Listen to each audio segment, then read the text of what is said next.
Houston is the only place you'll see someone driving a Waymo. Houston is the only place you'll see someone driving a Waymo. Ladies and gentlemen, welcome to the Ajay Patel Show. My name is Ajay Patel, and this is episode 76. If this is your first time to the channel, welcome. Welcome. We're still trying to figure out what day of the week we post, and we're on episode 76. 100 is around the corner. By the end of the year, we're going to be sniffing it.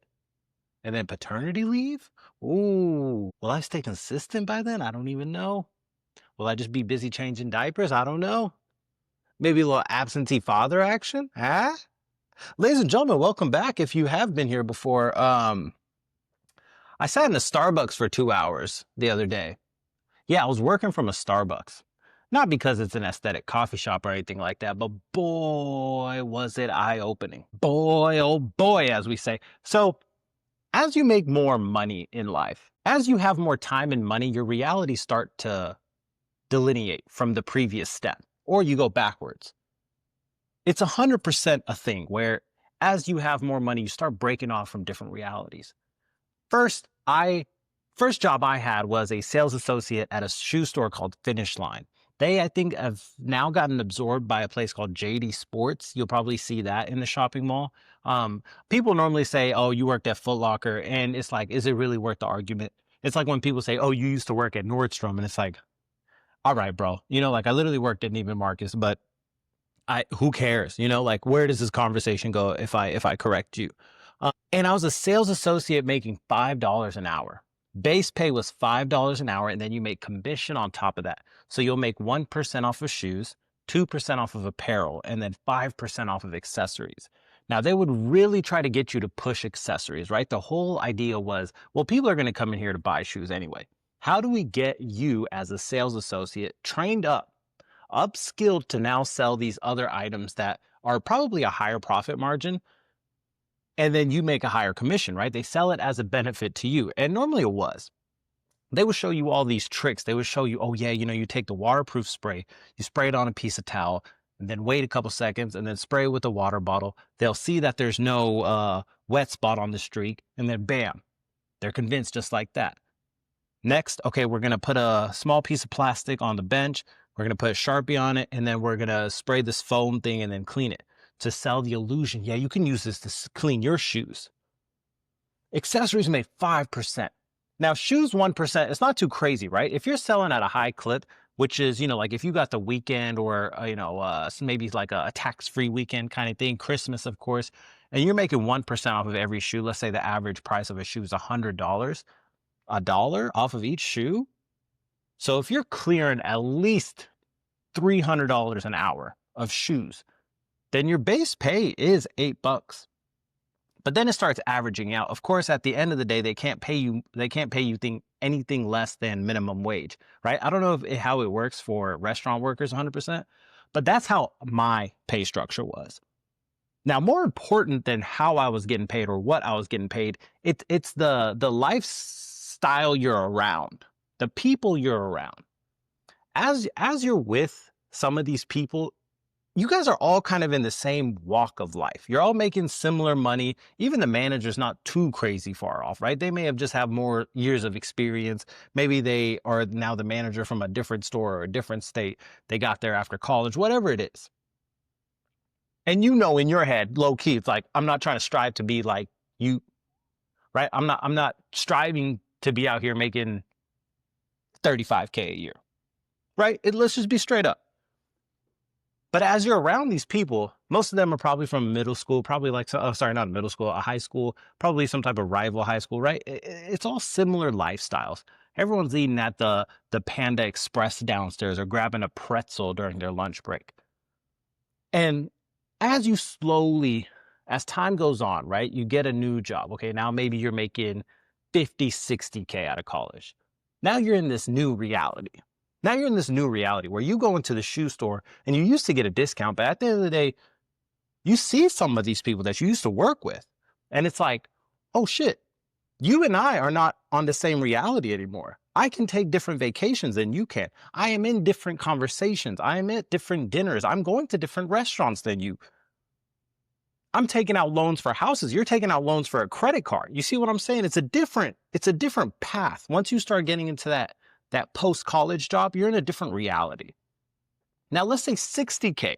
Now, this is where it starts getting a little weird, right? 60K to about, honestly, 150. 60K to 150K, you start stepping it up a little bit, but it's not too crazy. It's not too crazy, especially if you start dating someone and now you both have a little bit, okay, now we're kind of sharing rent. Now we're going to go on trips together. You may splurge on a first class here and there, but your reality is still the same. A little bit different. And honestly, I kind of want to break that 60K, 60 to 120, and then 120 to like 200. These are the brackets I'm creating, because then it becomes quite a steep hill up. Because you get from that minimum wage area to the 60K to that 120K. And then honestly, the reality doesn't separate until probably about 250 to 300. That's when you're now making even different, more, I guess, like diverse money moves. Maybe you're now investing into a business. Maybe you're buying a brick and mortar store that you saw around the corner. Now you're not really as focused on, I would say what the low bar is a house, right? Everyone's probably first big financial investment is a house. You may buy a car before that, but that's not a financial investment, right? That's just like a means of getting more money, all right? I need a car to go to the place to make the money. So everyone's first financial thing is probably a house. And I will say I was probably a little bit early in the curve of that. And now you find yourself in that reality, right? Okay, now let's say you're making 300K and you're thinking about, okay, now I'm investing at a different speed and power. Right now, maybe I have a financial advisor. Maybe now I have an actual assistant on my side, where my time is much more valuable than if I was putting that into owning a home, into repairing the roof, things like that. Now, this is where you start going into places like restaurants and stuff like that, where you're like, man, these kids really are acting up. And we're going to talk about that in a second. Especially this new modern day age of sales associates, I'm going to call them, or baristas, whatever, you know what I'm saying? The people making like minimum wage, trying to strike, trying to worry about DEI hires and stuff like that, right? That's a different class. Now, once you get past 500K, you break $1 million, the investments all kind of still revolve around some of the same stuff. You're in different rooms. Maybe you're doing some different drugs, right? Maybe you're now buying your mom a house or something like that, right? The wealth is starting to spread throughout the family. Now, like I said, this is time and money. So oftentimes people just have a higher margin on a smaller time because maybe they got the qualifications and maybe they're just that much better than you. There's also that fact. Sometimes I think people don't understand that it's like someone is just better than me at a skill set that makes more money. Right? Like I may spend 40 hours a week doing data analytics. Someone knows how to do like investment banking for 10 hours a week. Boom, they make more money than me. So now they have extra time. Now they're investing more. Right now, it's all this equation. One of these days, I'm going to print out this nice, beautiful picture of an XY curve that shows everyone how to get to success. I still haven't found it, but I think I kind of know the path there. Now, once you start talking about multi-million, 20 million, 30 million, 40 million. I don't even know. But you know for sure that your reality has changed because you have someone that is making $7.25 serving you your coffee. You go into a restaurant, these people are talking to you some type of way. You're driving a car that costs more than that one person will ever see in their entire life. It's a different reality. So then when these celebrities start acting crazy, right? Like perfect example, our good friend of the show, Elon Musk.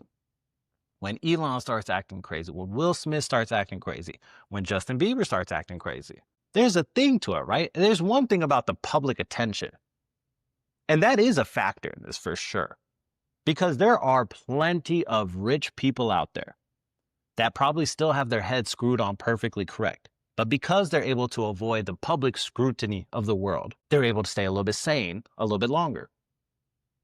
But as you get more and more money, you start thinking, you know what? I think I'm a god.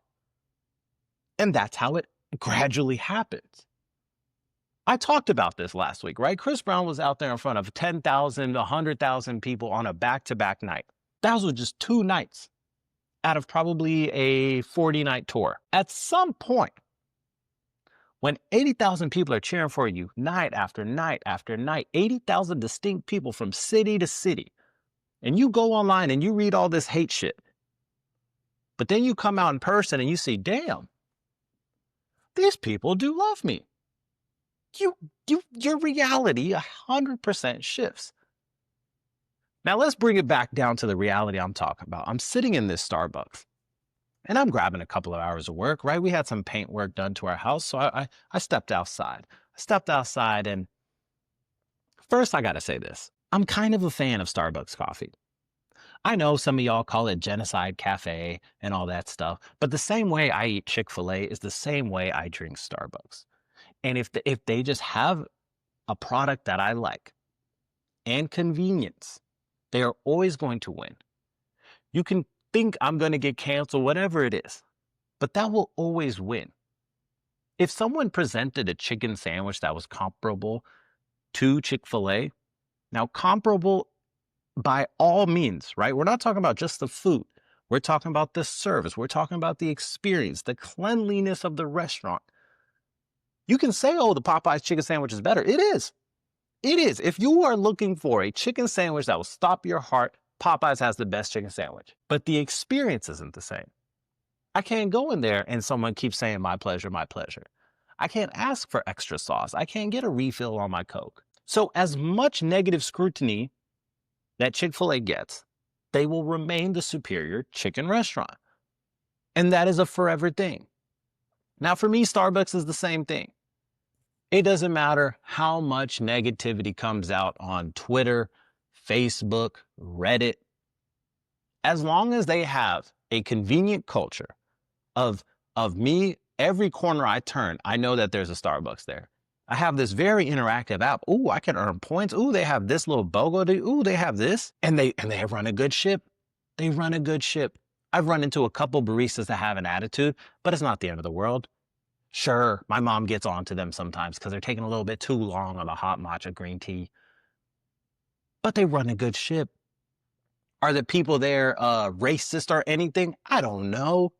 I'm just here for a coffee. I'm not the one interviewing them.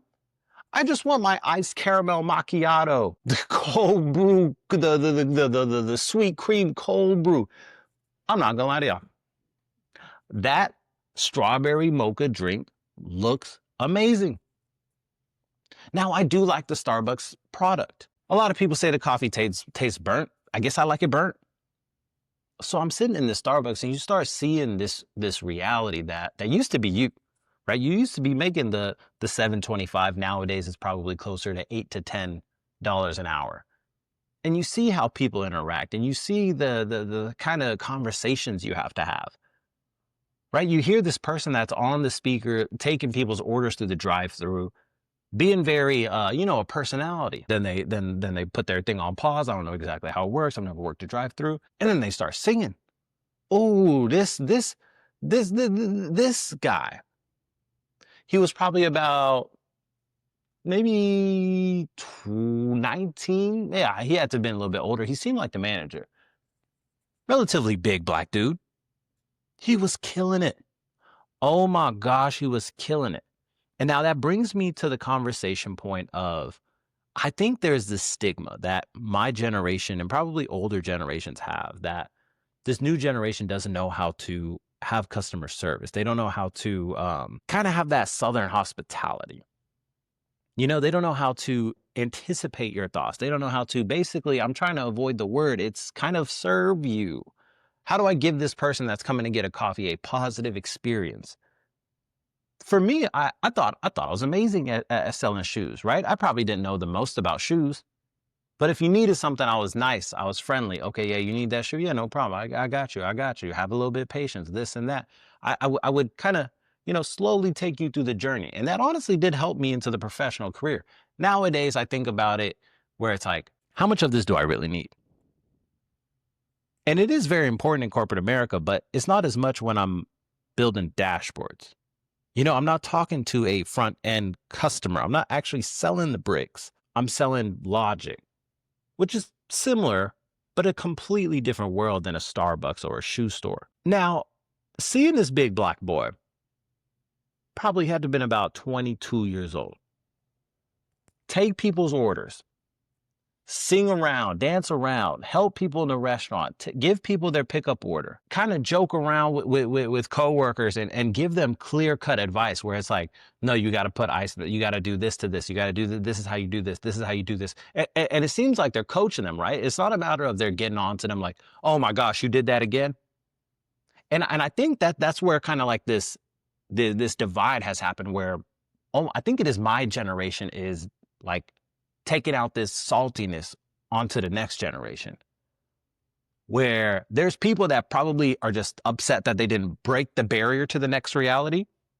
And now they're just down here ruining everyone else's new reality, right? So this is an exception. You got someone that's a little bit older helping these people.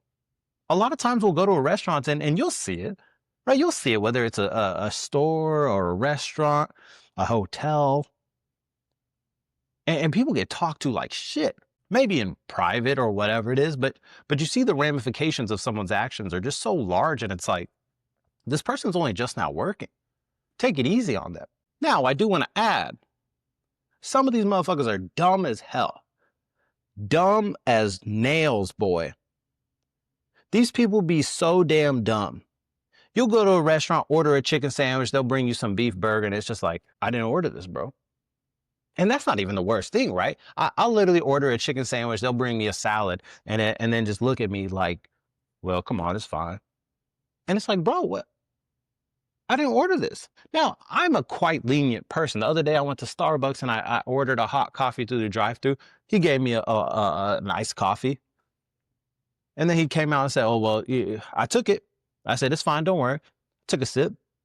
He said, oh, here's this hot coffee. Do you actually want both? I said, no, that's a little too much, right? So there's a fine line, but at the same time, you can't just get away with bad service. And that's also this thing that's kind of started happening where it's like the next generation has started having this attitude where it's like, kind of get over it. And it's like, you haven't been hit, right? Someone needs to hit you as a kid. Because what's going to happen is you're going to get to a corporate life. You're going to get married. You're going to start this new life. And you're going to keep that attitude going over there where no one ever corrected you. No one ever put you back in your lane, right? I told you, you got to shame your kids sometimes. You got to put them in their place. This world is not their reality to just have. It's their reality to play in and be with each other, but it's not theirs. And that's the part that blows my mind. Now, like I said, there's two sides of this coin. And being in the Starbucks kind of just revitalized this idea that it's like, you know what? I need to stop being so negative about this next generation of workers, right? These people that are entering into this reality, into the reality of being a sales associate, a restaurant server, a barista. Those people, just be a little bit patient with them. Because I do think they're getting around the curve. Now, don't get me wrong. Like I said, some of them are dumb as nails. But it was just so eye-opening to see some of the conversations, just the fun they're having. And it's like, what it's like to be young. Now then, what else have I been up to? Boy, let me tell you, our big story of the day. The thing that I've been kind of focusing on is this good old truck driver. This truck driver. Now, I have the story up that I'm just going to read to y'all so I don't mess up any of the details. But I first came across it on Twitter, and it is pretty graphic, and it's very unfortunate that this fellow that was driving a semi-truck takes a random left turn in the middle of a highway. A car ends up barreling into it. I think a car or two ends up barreling into it. 3 people die. Now, a very, very unfortunate tragedy, manslaughter, 100%, I agree. But the way that it's kind of being flaunted around and the publicity it's getting has kind of sparked a little, like a little side eye. And then you start seeing kind of the verbiage around it, and it makes you think. It makes you just realize how much media has become an instrument of death around here, where media will try to push whatever agenda that media or whatever power above wants to push. Now, the headline: illegal immigrant trucker accused of killing 3 people failed English. Road sign tests, DOT. Harjinder Singh answered just 2 of 12 questions correctly and identified only 1 traffic sign, officials said. The illegal immigrant truck driver who is accused of causing a crash in Fort Pierce, Florida, that killed 3 people failed English and roadside tests, officials investigating the wreck said. Harjinder Singh, who crossed into the United States illegally in 2018 via the southern border, obtained a commercial driver license in California. Who would have guessed? He attempted to obtain work authorization, but it was rejected by the first Trump administration on September 14, 2020, according to yada yada, Homeland Security Assistant Secretary for Public Affairs.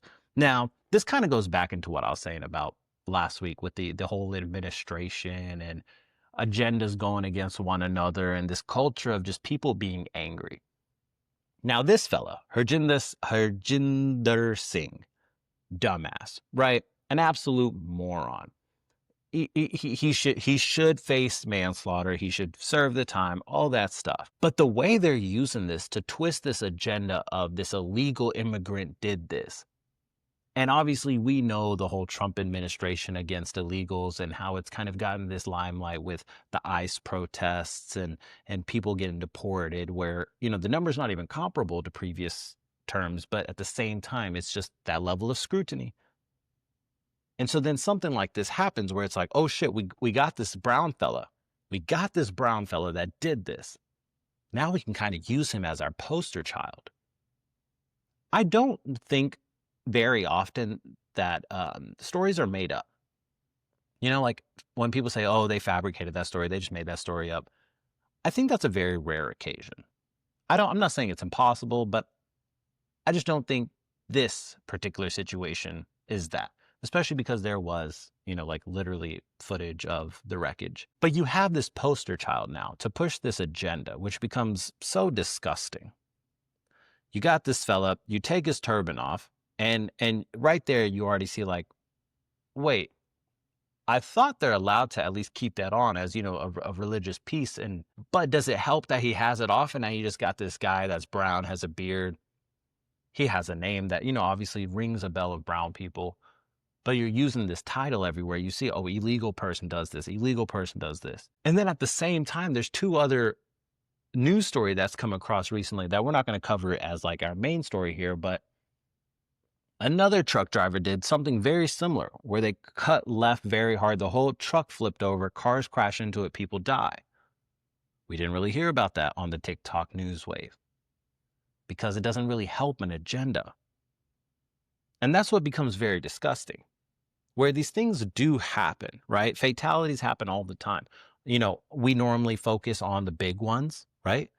Which is very unfortunate as a society that we have to focus on the big school shooting. Oh my gosh, a plane crashed? We have to focus on that now. But these stories, unless you watch the news and like to be a little depressed every day, you don't see it often. Or unless you have a podcast and you have to find something a little controversial to talk about. But it goes back to this issue of just like, I just find it kind of distasteful, you know? Like, as a society of brown people, we've come a decent way since 9/11. Let's just put it there. Since 9/11, my people had to work their way back up. But ever since then, we're kind of the shit, right? Like, I'm not being too far off. But like, if you were to ask whether you wanted to be in my generation of brown people or like my parents' generation of brown people, they'll probably say me. The amount of just like butter chicken is a nationally renowned dish now. All these other cultures are now taking influences from Indian culture. Now you go into the actual artistry of things, right? Obviously, we know that how big Bollywood has gotten, the crossover into American culture. You talk about people like Diljit, right? Someone that now is starting to have these collabs that's working. Oh, well, what about Jay Sean? Can we cut it out with the Jay Sean shit?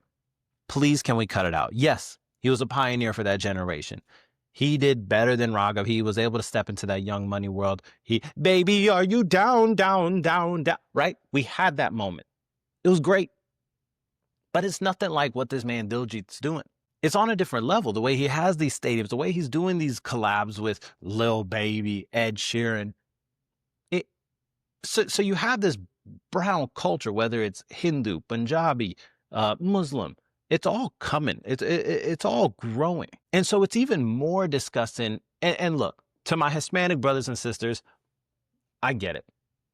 I get it. It sucks what they're trying to do, where they try to take people and then just use them as these poster childs of crime and destruction and negativity. Same thing with black people. But obviously, I'm just focused on this because it's just a brown brother, and so that's what was so disgusting. Where it's like, yo, we gotta just focus on how dumb of the person is, right?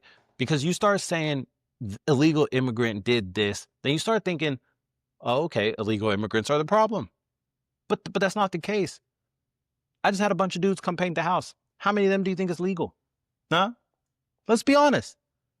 Let's be honest. As soon as a white person shows up to give me a paint quote, you already know it's going to be twice as much as the next person that's coming in. The next person coming in may not be illegal, but they work harder and they work cheaper. Who cares if they have a spreadsheet of the work they're going to do? Like I said, it comes down to convenience and the product. And it's a crossover between the two. And so then we start labeling this idea of, oh, illegal people are this. And I'm down for the push of we got to get illegal criminals out. I'm down to just get all criminals out, right? Let's just round up criminals we have and send them to another country. Let's send them to Israel. Right? They'll know what to do with them. And that's where I've just started to have such a divide. And look, I get it. When it was happening to the Brown brothers and sisters post 9/11, I was probably in middle school. So, I got the Osama bin Laden jokes here and there, and it affected me, right? I probably had to lie about some stuff, to get some people off my back. But being an adult seeing it, an adult that's, soon to have a kid, and it's like, this shit gotta stop. We've established this place as the melting pot. We've established this place as the melting pot. I'm all for white people taking their spot back, right? Have pride in who you are. You don't need to keep apologizing for shit. And I don't think white people are the problem. It's this machine that's built in media and influence that has become an issue. We look at something as simple as the Labubu doll. The Labubu doll, the modern day Furby, the modern day collectible item that you have to have. And you create this culture of people just buying that shit immediately, right? Because they don't give a fuck about having it. They want to sell it. They want to double that shit and sell it to you. The other day, a Nike basketball went live on Lego.com. I was so excited. I was ready to purchase it and everything. Limit was 2. I was going to buy 10 and just give it to my friends. I wasn't going to sell it to them. I'm better than a scalper. I'm Santa Claus. Sure enough, as soon as I go online, that shit sells out. We've created this culture of a commodity, of a rare commodity where people are just foaming at the mouth, no matter what it is, whether it's they want to have something, an item, or have something as an opinion. Oh, I need to believe that all Republicans are horrible people, and they start getting so excited about the idea, and they start foaming, and they start saying, all men are trash. They get so enthralled with this idea, and it's the same people that used to go crazy for the naked palettes. Remember those? Huh? Those were a great gift. Ooh, I had to get those things for a bunch of Raksha Bandhans, and we've created this land of nonsense. Now, don't get me wrong. I've participated in the nonsense. Don't get me, what I'm saying? I have to dabble my toes in the water here and there. But it's just become with everything. You want a pair of sneakers? Well, guess what? It's sold out. You want to go buy Yu-Gi-Oh cards at the kiosk that they're trying to put into Walmart? Guess what? All of them are sold out. You have a 6-year-old, 7-year-old, 8-year-old kid that you're walking through the grocery store and they say, Mommy, I want Pokemon cards. And you got to say, sorry, honey. You have to be here at 3 a.m. the day that they start releasing. Oh, okay. Maybe we'll do that. But then you also have to have a gun. You also have to have a gun just in case someone tries to take it from you. You shoot them. You have to be able to protect yourself. These people are crazy. You have to be able to wrestle them. But mommy, I'm only 8 years old. Oh, sorry. I guess you're going to have to wait. And it's not something new with this generation. My dad, once upon a time when the Wii came out, my man had to go to 3 different releases to finally obtain the Wii, to present it to me on Christmas Day. And it was just like, oh my gosh, this is, such a happy moment. He probably gets, a kick out of it where it's like, oh, nice, happy child, happy life. But he 3 releases, he was able to make it. Imagine if I asked my dad, hey, dad, I want a Labubu doll. He wouldn't know where the hell to start. It's just gotten worse and worse year after year. And it's with every single thing. It gets caught on to TikTok and then it just goes from there. All that to say, if you're selling a Labubu doll, I'm very interested in buying one. You know what I'm saying? I just got to get in on the scam. I've told you, as much as I complain about the country, you've signed up for the scam. I was taking an Uber back from Orange County to the airport. And my guy said he's from some foreign country. Damn, I'm being disrespectful. He said, "Yeah, so it's very hard here. People are not, Kuwait. He was from Kuwait. He was like, I'm from Kuwait. Are you from India? I said, yeah, man. Can you hurry up? My flight is boarding right now. He said, oh, people here are very rude. I said, can you shut the fuck up and drive, please? He said, yeah, like I just don't make any money here. I said, motherfucker, you're in California, driving an Uber and you had stuff in your trunk. You weren't even expecting to take people to the airport. You're not cut out for this country, bro. You need to go back to Kuwait where you're probably, like asking a woman to do everything for you. I'm not going to lie to you. You come here, you got to kill for money. You got to do some downright dog shit. You got to be evading some taxes. You got to be ducking the law. You got to be hustling. You got to be clocking hours you weren't working. That is what you do in this country, my man. So are you Southwest? Yeah, fine. No worries. I made my flight. I'm really bad with afternoon flights. I'm good at the morning flights. But yeah, all that to say, I am interested in getting a Labubu doll, a Nike Lego basketball. I still want the Kobe Grinch shoes. So if y'all are thinking about getting me something for Christmas, it's that and a haircut. How long have we been recording? I don't want to go on too long for this episode. Okay, 34. You know what? I'm actually call it there. So before I log off, I just want to give y'all a little heads up on the schedule. I actually have legit been trying to figure out whether to do a Monday, Tuesday release thing. I'll get better at the clips. I'll get better at having a little bit more consistent of an audio track, a whole setup. Life's just been, bouncing around a little bit here and there. So I appreciate the patience. I appreciate y'all tuning in every week. I appreciate the comments y'all are leaving, the Discord. Some of y'all have been DMing me stuff on Instagram with some suggestions on Houston spots and Orange County spots. I appreciate all of them. So please keep sending them in. Please keep listening to the show. Share it with a friend. Drop a like, drop a comment. And with all that being said, ladies and gentlemen, I will see you guys next week. If you have a preference on a Monday or Tuesday release, let me know. I think it's better for earlier in the week. I think bigger podcasts start dropping on like a Friday, Saturday, but I'm here to help you throughout your work week. You know what I'm saying? We go through the same thing. You and I are in the same reality. And if we're not, help me get into yours. You know what I'm saying? That's all I got for y'all. See you guys next week. Have a lovely week and goodbye.